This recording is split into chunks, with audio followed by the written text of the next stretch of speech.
Assalamualaikum warahmatullahi wabarakatuh. Anda sedang mendengar Radio Aris yang dibawakan khas daripada Lembaga Amanah Kebajikan Masjid Negeri Sarawak. Radio Aris Talk bersiaran pada hari Isnin hingga Jumaat bermula jam 10 pagi hingga 4 petang. Okey. Pada kali itu kita ada tetamu yang istimewa iaitu Yang Berhormat Datuk Hajah Hanifah Hajar Taib Al-Sri selaku Timbalan Menteri di Jabatan Perdana Menteri Hal Ehwal Sabah dan Sarawak dan juga merupakan pengerusi Perkim Bahagian Sarawak. Selamat datang dan terima kasih kepada Yang Berhormat Datuk Hajah kerana sudi meluangkan masa bersama Radio Aris dan kami di Aris amat berasa bertuah kerana dapat bersama Yang Berbahagia Datuk Hajah serta berkongsi maklumat berkenaan dengan Perkim Bahagian Sarawak. Okey, untuk makluman Yang Berhormat Datuk Hajah, sesi rakaman temu bual tu akan disiarkan di Facebook Lembaga Amanah Kebajikan Masjid Negeri Sarawak dan juga akan dimainkan di Radio Iris kelak. Okey, kita teruskan dengan soalan pertama, Datuk. Perkim Sarawak lebih dikenali sebagai sebuah NGO Islam yang menjalankan aktiviti kebajikan, pendidikan, dakwah. Satu perkara yang mungkin para pendengar tidak ketahui adalah sumbangan besar Perkim Sarawak di dalam membangunkan kepimpinan wanita Islam di peringkat akar umbi. Bolehkah Yang Berbahagia Datuk berkongsi mengenai peranan Perkim Sarawak di dalam membangun wanita Islam di peringkat akar umbi? Silakan, Datuk. Waalaikumsalam warahmatullahi wabarakatuh. Terima kasih atas jemputan untuk melaksanakan perbicaraan kita hari itu.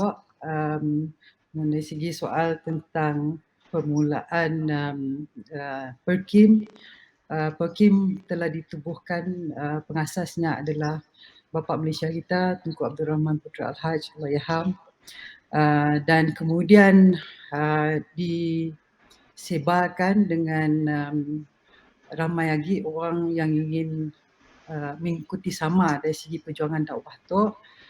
Yang untuk di Sarawak adalah ditubuhkan oleh Allahyarhamah Bonda kami, Datuk Tinggi Dr. Hajah Laila Taib pada dalam awal tahun 1981.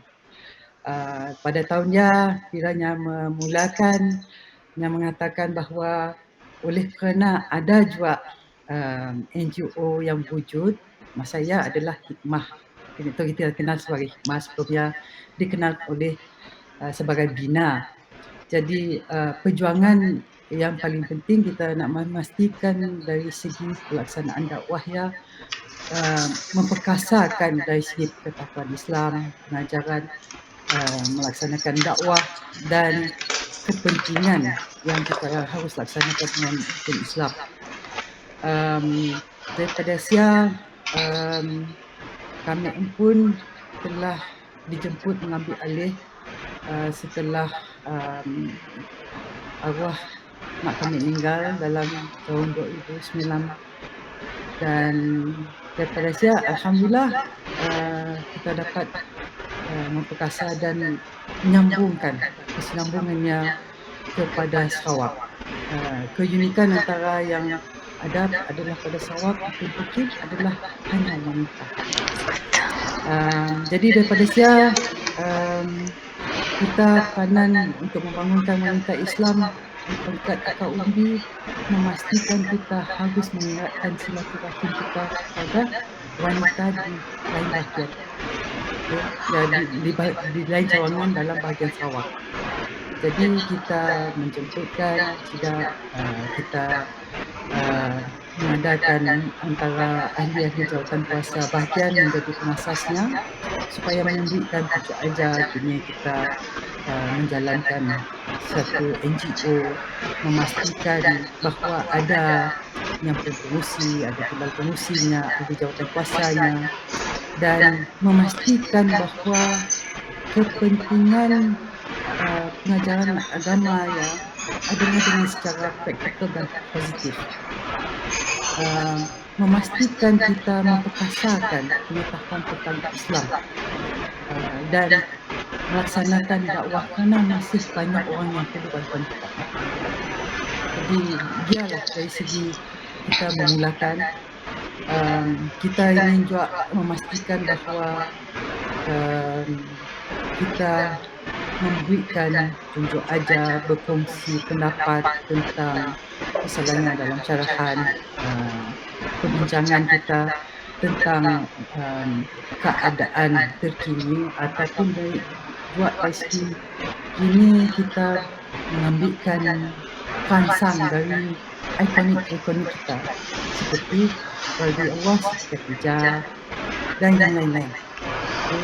Mungkin kita ada role model, kita tak ini kita nak menunjukkan semangat kita, perjuangan kita, memastikan bahawa kita tu tahu wanita tu, tumpuan wanita dalam masyarakat dia penting juga. Jadi sebenarnya kita perlu sentiasa mendapatkan perkongsian tu dan berkasakan lagi sebanyak mungkin. Okey. Terima kasih Dato' atas penerangan berkenaan dengan peranan Perkim bahagian Sarawak. Okey, banyak sebenarnya peranan yang telah dikongsikan dan banyak fungsi juga sebenarnya untuk Perkim tu. And then kita beralih kepada soalan kedua Dato'. Okey, soalan yang kedua kami difahamkan sekarang Perkim Sarawak mempunyai 22 cawangan dan 5,181 ahli. Ini bermakna setiap cawangan mempunyai barisan kepimpinan tertentu. Yang berbahagia, yang berhormat Dato', apakah cabaran paling ketara di dalam membangunkan pemimpin dan kepimpinan di peringkat akar umbi jika kita merujuk kepada cawangan-cawangan tersebut? Silakan Dato'.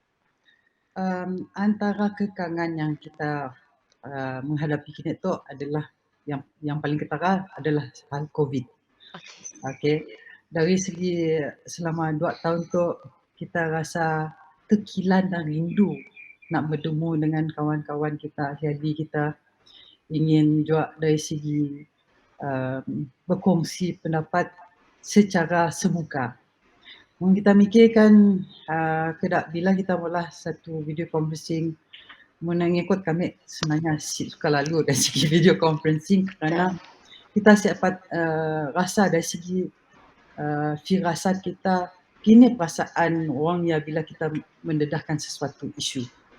Ada yang sensitif, ada yang ingin nak kelakar tapi si berani nak kelakar, ada yang kelakar tapi emosinya terlalu tinggi. Kan?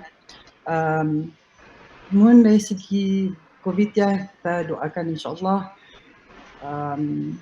lambat laun dengan restu Allah SWT dia akan reda dan kita dapat kembali balik ke mengikuti waktu yang kita dapat bertemu semuka. Mungkin dari segi keadaan cawangan individunya mempunyai kekangan yang pun keadaan daya. Kerana setiap cawangan mempunyai kepentingan keperluannya berbeza. Kadang-kadang juga dari segi misalnya infrastruktur nak daya bertemu, kadang-kadang terlalu jauh antara ahli-ahli. Ada juga dalam keadaan ada yang memerlukan lagi bantuan kepada yang daif, ada yang perlu lagi dari segi mendapatkan keperluan asas dan tunjuk ajar. Jadi kami orang seperti pengasas kita mesti memastikan silaturahim kita rapat dan kita pun interaksi yang perlu sentiasa bergaul, sentiasa memastikan bahawa kita mesti peka dari segi apa kekurangan. Ada yang mereka sedap ada kami perlu lagi dari segi pendedahan, dari segi pengetahuan. Ada sidak keperluan daya adalah kekurangan. Ada keperluan daripada sidak ingin nak menambah baikkan apa dari segi aktiviti daya. Jadi semua perbezaannya memang jauh bezalah. Kita mengikut dari segi setiap tahun kami orang akan bertemu untuk waktu kita melaksanakan UGM. Tahun lepas kita hanya dapat melaksanakan dengan video conferencing. Alhamdulillah semua cawangan dapat berkongsi melaksanakan video conferencing. Walaupun ada kekoh dikit pasal ada orang siap ada pengetahuan bulat dari segi teknologi, tapi semangat tak ya bercuba berkobar-kobar ini nak memastikan bahawa dapat dilaksanakan. Jadi kita tunjuk aja. Jadi selain daripada kita juga nak memastikan bahawa dari segi administratif kita mengajarkan rakyat ini kita dapat melaksanakan sebuah NGO. Terangkan dari segi yang pun administratif, kadang-kadang dari segi melaksanakan laporan, cara penggunaan kewangan. Jadi dan dari segi ini dapat daya melaksanakan aktiviti apa yang kadang-kadang apa yang sesuai dengan segi tempat, sesuai dengan segi tempat. Jadi kadang-kadang ada tempat yang ada, okey, ada orang lagi suka misalnya kita mula aktiviti masa Hari Raya Haji, dan yang ada orang lagi suka kita masak, kita agihkan makanan bersama. Ada orang ada mendapat kita ingin mau ada dari segi tazkirah ataupun lagi dari segi pun pengetahuan lagi mendalam. Jadi semua berbeza-beza. Ya, alhamdulillah lambat laun dengan pelaksanaan AGM bila kita bertemu, kita berkongsi sama dari segi pengalaman dan ada dari segi dedahan, dan dari segi kini kita dapat mengatasi kekangannya, kita laksanakan bersama. Jadi alhamdulillah. Alhamdulillah. Kekangan COVID-19 tok dilalui semua golongan Datuk, sebab ialah mun set dah COVID kami rasa banyak aktiviti, banyak sukan ataupun banyak kata orang kebajikan dakwah yang akan dianjurkan oleh Perkim. Semoga COVID-19 beransur beredar daripada negeri dari dunia kita, insya-Allah. Okey, kita berhenti rehat seketika, lepas tu kami sambung lagi bersama dengan yang berhormat Datuk. Tapi jangan ke sini-sini, terus bersama kami di Iris Internet Radio Islamik Sarawak, nang steady. Kembali lagi bersama dengan kami Farah dan juga bersama dengan Yang Berhormat Datuk Hajah Hanifah Hajar Taib Al-Sri selaku Timbalan Menteri di Jabatan Perdana Menteri Hal Ehwal Sabah dan Sarawak dan juga merupakan pengerusi Perkim bahagian Sarawak. Kita sambung lagi soalan yang ketiga, Datuk. Tadi kita dah bincang soalan pertama dan kedua. Soalan ketiga, satu kajian oleh pihak Universiti Kebangsaan Malaysia menggariskan 3 faktor utama yang menjadikan motivasi wanita untuk memimpin: pengaruh keluarga, sifat semula jadi wanita dan keinginan wanita untuk membantu wanita yang lain. Bagi pendapat Yang Berhormat Datuk, apakah faktor sama yang menjadi motivasi untuk wanita Islam di peringkat akar umbi menjadi pemimpin atau ada faktor lain? Silakan Datuk. Banyak yang bersetuju dari segi 3 faktor ya. Tapi bila kita memandangkan dari segi aspek agama Islam, kita pulangkan balik ke rukun Islam kita. Kita nak memastikan bahawa kita memupukkan dari sifat kasih sayang. Okay. Kasih sayang bukan hanya pada keluarga, kasih sayang daripada Allah SWT, kasih sayang kita pada Allah SWT. Nah, mun kita mikirkan dari segi kasih sayang kita kepada Allah SWT, maka kita akan menghormati dan kita akan membantu yang sebanyak yang boleh untuk penciptanya sebagai wanita yang lain, sebagai dari segi alam semula jadi, dari segi memastikan bahawa ia adalah satu amanah yang diberikan kepada kita untuk membantu semua. Okay. Bila dipikirkan permulaan Islam telah memberikan banyak penghormatan kepada wanita, kebebasan, kefahaman serta hak yang penting. Okay. kalau kita dipandangkan sejarah Islam, sebelum wujudnya Islam, wanita tidak mempunyai hak bercerai. Okey. Bukannya kita ingin menggalakkan, tetapi kita kadang-kadang tahu bahawa ada orang jodoh dia dah terputus di sana. Okey. Wanita harus dilindungi. Wanita harus dipandang mulia, seperti bagaimana kita memikirkan bahawa wanita seperti seorang ibu adalah tapak syurga untuk anak-anak kita.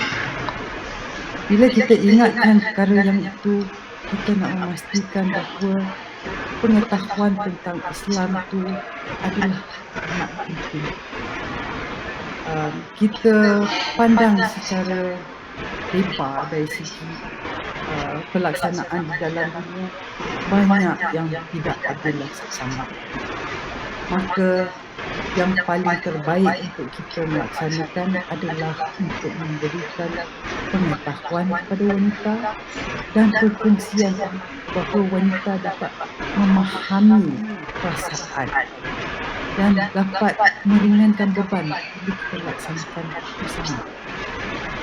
Jadi dari sebab itu adalah asas yang paling utama kita nak memastikan bahawa wanita mengetahui bahawa mereka mempunyai hak, mereka mempunyai kuasa untuk mengubah suaikan nasib mereka, dan jikalau kita dapat memberikan tunjuk ajar yang terbaik, termasuk dari segi bagaimana kita layan ahli keluarga kita,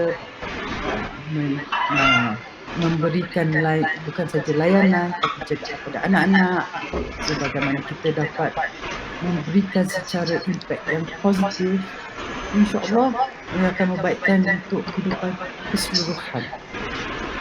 Jadi dari segi itu, fakta selain daripada itu adalah memberikan contoh-contoh yang terbaik.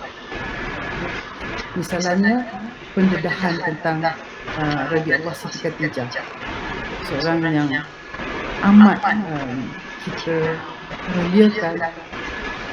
Kalau dipikirkan, ada orang kata, oh wanita tak boleh kerja. Radhiyallahu Siti Khadijah mempunyai perusahaan dia sendiri dan dia dapat melaksanakan yang terbaik sebagai seorang peniaga. Kita juga memahami bahawa kasih sayang itu adalah sesuatu yang kita mesti ingat bahawa kita juga disayangi oleh Allah SWT. Kerana bila saya pernah berkata dengan orang ramai, bila kita ada melaksanakan satu syarahan bersama, kita kata, adakah kamu perasan bahawa kamu adalah seorang yang disayangi oleh Allah SWT? Tak pernah dipikir. Kalau kita fikirkan, kenapa kita tak pernah memikir? Kita laksanakan dari segi cara bila kita ingin melaksanakan sesuatu, kita berperansang kerana kita laksanakan oleh kerana kasih sayang secara positif. Jadi dari segi itu, saya nak memastikan kita kalau sayangkan, kita harus tahu Allah SWT sayang dengan kita. Bagaimana kita menjaga diri kita adalah sebenarnya hak milik Allah.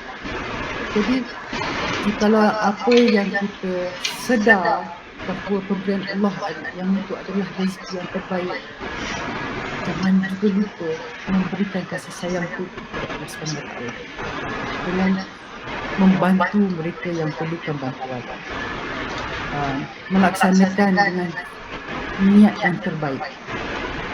Jadi sifat-sifat tu ia adalah satu kesedaran yang tak mudah didapatkan sehingga kita mengalami suatu dugaan ataupun satu kesedaran yang menunjukkan bahawa Allah SWT sayang kita laksanakan yang terbaik. Jadi fakta-fakta tu memang penting, tetapi kalau dari segi pandangan melaksanakan dakwah, melaksanakan kebaikan demi kemasyarakatan, kita mesti memegangkan amanah tu. Kita akan lebih ringan dari segi menanggungkan beban tu jika kita laksanakan sama. Banyak kalau nak difikirkan fakta-fakta, tetapi kalau dari segi memastikan apakah yang paling utama adalah dari segi kefahaman tentang bagaimana kita nak laksanakan yang terbaik demi Allah SWT. Jadi, alhamdulillah. Alhamdulillah. Melaksanakan yang terbaik untuk semua, begitu. Alhamdulillah, terima kasih Datuk. Kami bersetuju dengan apa yang diberi jawapan oleh Datuk berkenaan dengan wanita. Wanita juga mampu menggoncangkan dunia. Betul tak Datuk? Secara lembut. Okay, kami nak share satu quote yang kami dapat Datuk. Every woman's success should be an inspiration to another. We are strongest when we are cheer each other on. Okay, so ia adalah perkongsian kami. Seterusnya kita teruskan dengan soalan yang keempat Datuk, berkenaan dengan realiti sekarang ini. Memerlukan pemimpin yang menjadi tech savvy dan digital literate, bukan sahaja untuk berkomunikasi di antara satu sama lain, malah di dalam menyampaikan maklumat. Yang berhormat Dato', apakah perancangan dan persiapan Perkim bahagian Sarawak bagi memastikan pemimpin dan kepimpinan wanita Islam di dalam peringkat angka umbi tidak ketinggalan? Silakan Dato'. Dari segi pengetahuan tentang tech savvy, kita nak memastikan dulu jikalau kita punya target audience, target group kita adalah golongan yang dapat mengikutkan tempoh yang kita nak laksanakan. Ada yang ada lebih tech savvy, ada yang tidak. Okay? Tetapi bagi saya sentiasa bila memastikan bahawa saya untuk menunjuk ajar dari segi hal yang berkaitan dengan teknologi, kita melaksanakan dengan semudah-mudahnya dan mengikutkan dari segi step by step yang mengikut tempoh yang bersesuaian. Okay? So yang penting kalau dari segi komunikasi, okay? Alhamdulillah kebanyakan kalau tidak semua ahli-ahli kita berkomunikasi melalui WhatsApp. Okay? Jadi kita dapat berkongsikan dari segi misalnya ceramah yang ada dilaksanakan pada YouTube ataupun dari segi doa-doa yang ingin kita galakkan, ataupun dari segi bila yang paling penting bila kita mendengarkan sesuatu musibah yang berlaku, kita ingin menjemput dari segi rakan-rakan kita, ahli-ahli kita menolong membantu dari segi bukan saja sedikit daripada golongan tetapi keseluruhan sebanyak boleh dari segi apa yang bantuan misalnya musibah yang berlaku. Okay? Antara contohnya misalnya bila ada laksanakan satu perkara yang telah melandakan musibah oleh kerana api, kita diberikan maklum dan kemudian kita akan memastikan bahawa kita memikir sama, okey, apakah keperluan, okey, bantuan kita dari segi makanan, dari segi pakaian, tempat berteduh dan keperluan asas. Okey, daripada itu kita akan mempunyai networking kepada kenalan-kenalan lain, kata boleh tak kita mencapaikan yang ni, siapa yang dari segi dapat memerlukan bantuan tu, transportkan, kita dapat laksanakan dengan sebaik-baiknya. Okay. Kita harus juga memastikan bahawa dari segi pengetahuan teknologi itu ada yang baik, ada yang tak baik. Okay. Minta maaf, bukannya apa yang terletak dalam YouTube ataupun dari segi sosial media adalah perkara yang benar ataupun dari sifat untuk memberikan pengetahuan yang terbaik. Okay, kadang-kadang ia akan menyelewengkan ataupun berat sebelah ataupun oleh kerana mereka tidak mempunyai pengetahuan mendalam membuatkan keputusan yang tak semestinya baik. Jadi kita menggalakkan. Misalnya kalau dari segi orang kata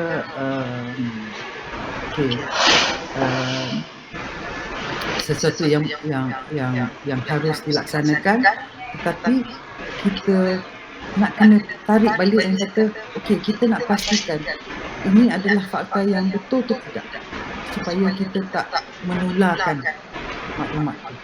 Okey, adalah ini mencukupi dari segi maklumat yang harus difahamkan. Okey, harus mengetahui juga. Tapi yang bagus, silakan kita laksanakan dengan terbaik. Jadi dari segi tech savvy tu ada kebaikan, ada keburukan.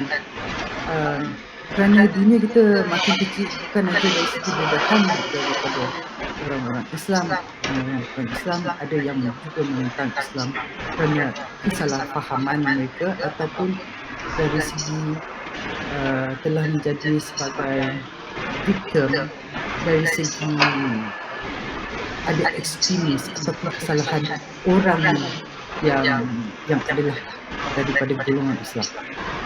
Okey, misalnya,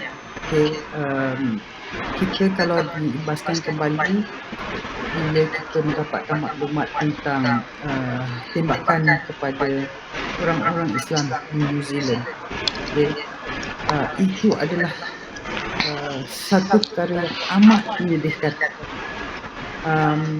Dan kalaulah dari segi berita yang barat, mereka boleh memutarbalikkan dan mengatakan okey, ini adalah dari segi kesalahan orang Islam, itu pasal dia dendam, dan dari segi dedahan terorisme macam-macam dia boleh dedahan. Tetapi apakah dilaksanakan tindakan oleh Perdana Menteri New Zealand? Dia mengatakan bahawa ini adalah serangan kepada masyarakat, tidak mengirakan agama, bangsa ataupun warna kulit. Dia adalah orang yang tidak waras kerana telah didedahkan dari segi terorisme kebencian yang telah ditekankan oleh mereka yang membencikan orang Islam. Amat sedih. Okay. Selepas itu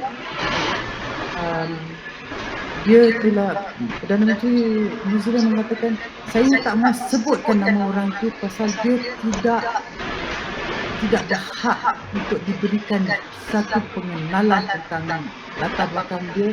Kita hanya tahu dia bukan orang yang waras, dan ini adalah dari segi orang yang terburuk di dalam masyarakat yang tak sepatutnya melaksanakan.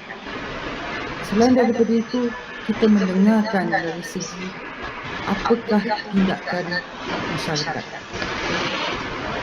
Tindakan masyarakat, saya sendiri mendengar daripada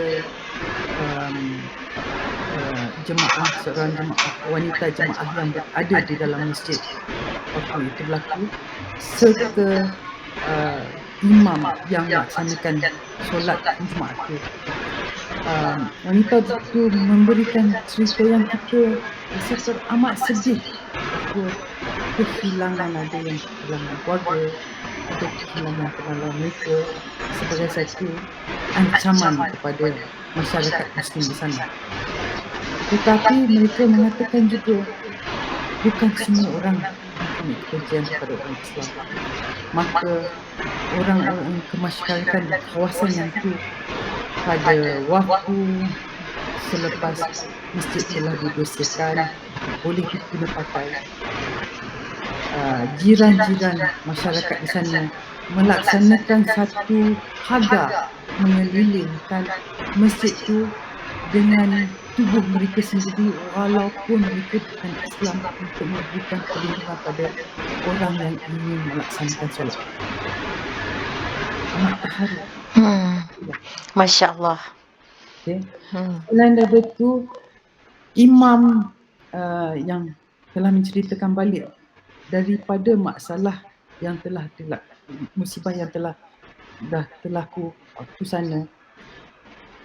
waktu solat Jumaat yang dapat dilaksanakan minggu tu dilaksanakan di satu buah padang, dan dihadiri bukan saja dari segi para muslimat, tetapi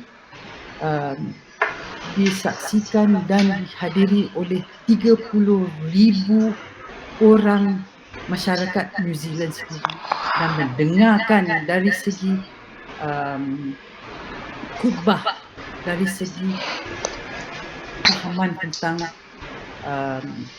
Islam dan kedamaian, kesinambungan, kepentingan dari segi silaturahim. Alhamdulillah, lambat laun dari segi fahaman mereka tentang Islam tu makin mendalam, makin mereka masa lagi selesa bahawa dia adalah ajaran yang baik. Alhamdulillah.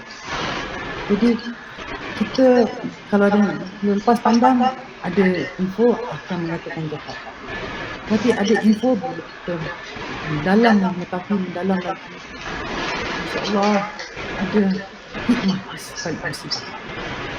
Dan kita harap bahawa dari segi maklumat memberikan fakta yang terbaik. Kalau dapat mendapatkan fakta yang terbaik adalah antaranya didapatkan daripada orang itu sendiri. Okay. Jadi ada yang bagus, ada yang tak bagus. Jadi ni minta maaf, ada kalau orang kurang waras dari segi tumpuan dia mengungkitkan lagi dari segi perasaan kebencian, kejahatan. Kita tak nak macam tu. Betul Datuk.